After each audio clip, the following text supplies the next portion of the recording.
ஓம் முருகா போற்றி, கந்தா போற்றி, கடம்பா போற்றி, கதிர்வேலா போற்றி, அறுபடை வீடு கொண்ட முருகப்பெருமானே போற்றி போற்றி. என் செல்ல குழந்தையே, நீண்ட நேரமாக ஒரு நல்ல செய்தி கூற திருச்செந்தூர் முருகன் உன் வீடு தேடி வந்துள்ளேன். அழைப்பாயா என் செல்லமே? கால் கடுக்கிறதே. இன்று உனக்கு இந்த முருகப்பெருமான் எந்த ஒரு ஆறுதல் வார்த்தைகளும் சொல்லப்போவதில்லை. என்னடா எடுத்தவுடனே முருகப்பெருமான் இப்படி சொல்கிறான் என்று நினைக்க வேண்டாம். அது ஏன் தெரியுமா? நான் உனக்கு திருச்செந்தூரிலிருந்து உனக்கான ஒரு நல்ல செய்தி மட்டும் தரத்தான் வந்துள்ளேன். இப்பொழுது உனக்கு ஆனந்தம் தானே? ஏனென்றால் உனக்கான நல்ல விடுவு காலம் உனக்கு காத்திருக்கிறது. இது ஒன்று போதும் அல்லவா? உனக்கான எல்லாமே நடக்கப் போகிறது. பின் எதற்கு உனக்கு ஆறுதல் வார்த்தைகள்? என் செல்ல குழந்தை, நீ தேம்பிக் கொண்டிருக்கும் உன் மனதை நான் தேற்றப் போவதும் இல்லை. நீ போதுமான அளவு வாழ்க்கையில் காத்திருந்து விட்டாய். இனி நீ எங்கும் எதற்கும் காத்திருக்க அவசியமே இல்லை. இல்லாமல் நானே உன்கிட்ட வந்து உன் வேலை முடித்து தருகிறேன், கவலைப்படாதே. இதுவரை நீ அனுபவித்த வேதனைகள் எதுவும் இனிமேல் தொடராது. புரிகிறதா? உன் கர்ம வினைகள் எல்லாம் குறைந்து படிப்படியாக குறைந்து இனி உன் வாழ்வில் பல நல்லதொரு அற்புதங்கள் நடக்கும் காலம் இதோ துவங்கிவிட்டது. என் செல்ல பிள்ளையே, நீ நீண்ட காலமாக ஏங்கி வேங்கி நின்றது மிக விரைவில் உன் கையில் வந்து சேரப்போகிறது. கண் விழித்து எழுந்து அந்த ஆச்சரியத்தையும் நிச்சயமாக காண்பாய். நடந்ததையே நினைத்து வருந்து அழுதது போதும். இனி நான் உனக்கு தரும் இன்பங்களை அனுபவிக்க தயாராக இரு. மகிழ்ச்சியோடு தயாராக இரு. வருகின்ற காலம் சர்வ நிச்சயமாக உனக்கு வசந்த காலம்தான். உனக்கு வேண்டியதை எல்லாம் இத்தனை நாள் என்னிடம் கேட்டு விட்டாய் அல்லவா? இனிமேல் அதை நான் பார்த்து கொள்கிறேன். சில நேரங்களில் இவையெல்லாம் நடக்குமா நடக்காதா என்று நீ யோசித்து கொண்டிருந்தாய். இனி அப்படி யோசிக்கவே தேவையே இல்லை. ஏனென்றால் உனக்கு வரவேண்டிய நேரத்தில் உனக்கானது நிச்சயமாக எல்லாம் உன்னிடத்தில் வந்து சேரும். மற்றவர்கள் உன்மேல் எதை புகுத்தினாலும் கவலைப்படாதே. உன்னுடன் இருப்பது இந்த திருச்செந்தூர் முருகப்பெருமான். என்னை மீறி வேறு யாரும் உன் வாழ்க்கையை தீர்மானிக்க முடியாது. இதை உன் மனதில் ஆழமாக பதித்து வை. நீ நினைத்ததை விட மிக அழகாக உன் வாழ்க்கையை இந்த முருகப்பெருமான் மாற்றுவேன். இனி ஒவ்வொரு நாளும் உன் மனம் விரும்பிய அனைத்தும் உன் வாழ்வில் நடந்தேறும். நீ கனவில் கண்ட நிகழ்வுகள் காட்சிகள் எல்லாம் நிஜத்தில் நடக்கும். நீ எதிர்பார்த்த சந்தோஷ தருணங்கள் ஒவ்வொன்றாய் நீ சந்திக்கப் போகிறாய். உன் வாழ்வில் இனி என்னுடைய அற்புதங்களை நிகழ்த்தி எதிர்பார்த்த அத்தனையையும் உன் மனம் கோணாமல் நடத்தி வைக்கப் போகிறேன். உன்னுடைய அன்பின் ஆழத்தையும் உன்னுடைய பக்தியின் தூய்மையையும் உன் நம்பிக்கை பொறுமை எதையும் எதிர்நோக்கி தாங்கும் உணர்வு உன் பலத்தையும் உன் விசுவாசத்தையும் எவ்வளவு உன்னதமானது என்பதை இந்த முருகப்பெருமான் நான் நன்கு அறிவேன். அதனால் இதுவரை உன் வாழ்வில் நடந்து கொண்டிருந்த போராட்டங்களும் கஷ்டங்களும் துன்பங்களும் துயரங்களும் அத்தனையும் முடிவடையப் போகின்றது. உனக்கு இப்பொழுது மகிழ்ச்சியே தானே? உனக்கான மகிழ்ச்சியும் இன்பமும் உன்னை வந்தடையப் போகிறது.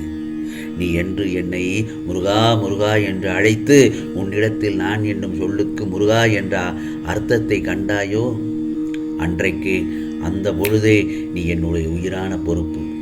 அதனால் நீ எதற்கும் பயப்படக்கூடாது. நிச்சயமாக இந்த பதிவை நீ கேட்ட நேரத்தில் உன் ஆசைகள் எல்லாம் ஒவ்வொன்றாக நிறைவேறிவிடும். நீ கேட்டது, நினைத்தது, விரும்பியது அனைத்துமே நடந்துவிடும். எனது அட்சய பாத்திரம் நீ கேட்டது எல்லாமே தரவல்லது. அதற்கு கைமாறாக உன்னிடம் எதிர்பார்ப்பது இந்த முருகப்பெருமான் ஒன்றே ஒன்று மட்டும்தான். என்ன தெரியுமா?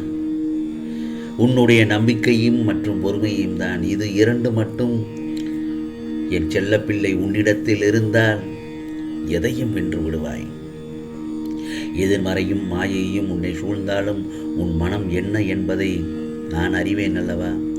நீ சுகமாக நல்ல வாழ்க்கையுடனும் ஆரோக்கியமாக எனது அருளும் ஆசையும் பெற்று வாழப்போகிறாய் அல்லவா? பிறகு ஏன் கவலை?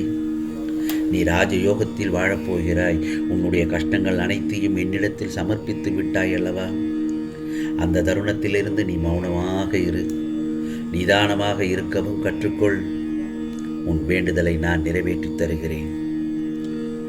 உன்னை கலங்கடித்த காலம் எல்லாம் கடுமையான காலம் அல்ல, உன் வாழ்வில் வடிவமைத்த காலம். அது இப்போது உனக்கு புரியாவிட்டாலும் உனது நல்ல நேரத்தில் அதை யோசித்து உணர்வாய். நீ வாழ்வில் முன்னோக்கி செல்லும் காலம் வந்துவிட்டது. என்னை விட்டு தள்ளி நிற்க நினைக்காதே. அப்படியெல்லாம் நினைக்காதே. அமைதியாக இரு. அனைத்தையும் இந்த முருகப்பெருமான் நான் பார்த்து கொள்கிறேன். இந்த நாளில் நான் சொல்லும் வாக்கை கேட்டு, சுப வாக்கை கேட்டு நிம்மதியாக இரு. உன் வீட்டிற்கு நான் வந்து காத்து கொண்டிருக்கிறேன். காக்க வைக்காதே என் செல்லமே. இந்த முருகப்பெருமானை காக்க வைக்காதே.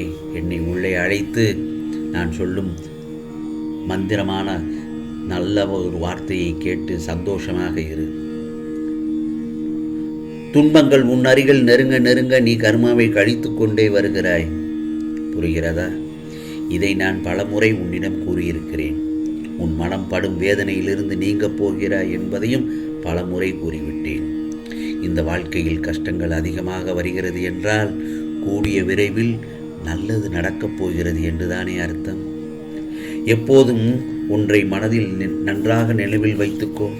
இப்போதற்கும் உன் நிலைதான் முடிவான ஒன்று என்று நினைக்காதே. ஏனென்றால் இதைவிட மிகச்சிறந்த ஒன்று உன்னிடம் வர காத்திருக்கிறது. யாரிடமும் கேட்டு கிடைக்காத பொருள் இந்த முருகப்பெருமானிடம் கேட்டால் நிச்சயம் கிடைக்கும் என்று உனக்கு தெரியும் அல்லவா? துன்பம் வந்த நேரத்தில் ஒரு நன்மையை விரும்பி, ஒரு நலம் விரும்பி நல்ல ஆலோசனையை தரும் யாராயினும் அவர்கள் இறைவனின் வடிவங்களே தானே. அது முருகப்பெருமானின் ரூபங்கள் தானே. இந்த மனித வாழ்க்கையில் துன்பங்கள் வராமல் இருக்கவே இருக்காது, வரத்தான் செய்யும். வரும்போது இன்னும் நிலைமையை மோசமாக்காமல் நேர்மறை வார்த்தைகளை பேசி, நேர்மறை வார்த்தைகளை கேட்டு உன் மனதை தெளிவடைய வைக்க வேண்டும். துன்பமான நேரங்களிலும் சோதனை காலங்களிலும் தான் நீ நேர்மறையாக பேசிக்கொண்டே இருக்க வேண்டும். கஷ்ட காலத்தில் எதிர்மறையாக பேசிக்கொண்டிருந்தாலோ அல்லது எதிர்மறை எண்ணங்களை உன் மனதில் சிந்தித்து கொண்டிருந்தாலோ அந்த காலங்கள் இன்னும் கஷ்ட காலத்தையே தொடர்ந்து தரும். ஆகவே மேலும் நீ எதை திரும்ப திரும்ப நினைக்கின்றாயோ, திரும்ப திரும்ப சொல்லிக்கொண்டே இருக்கிறாயோ, அதுதான் உன் வாழ்வில் ஒரு நாள் நடக்கும். எனவே எனக்கு எதுவும் சரியாகாது என்ற வார்த்தையை இனியும் உன் வாயிலிருந்து சொல்லவே வேண்டாம். ஆகவே என் அறிவுரையை கேட்டு என் சின்ன பிள்ளைக்கு நிச்சயம் நல்லது நடக்கும். அதனால்தான் நான் உன் வீடு தேடி வந்திருக்கிறேன். என்னை அழைத்து விட்டாய் அல்லவா? நிச்சயமாக உனக்கானது இந்த முருகப்பெருமானின் அருள் வாக்கு, சத்திய வாக்கு. நிச்சயமாக எல்லாம் நல்லது நடக்கும். ஓம் சரவண பவ. ஓம் சரவண பவ. ஓம் சரவண பவ.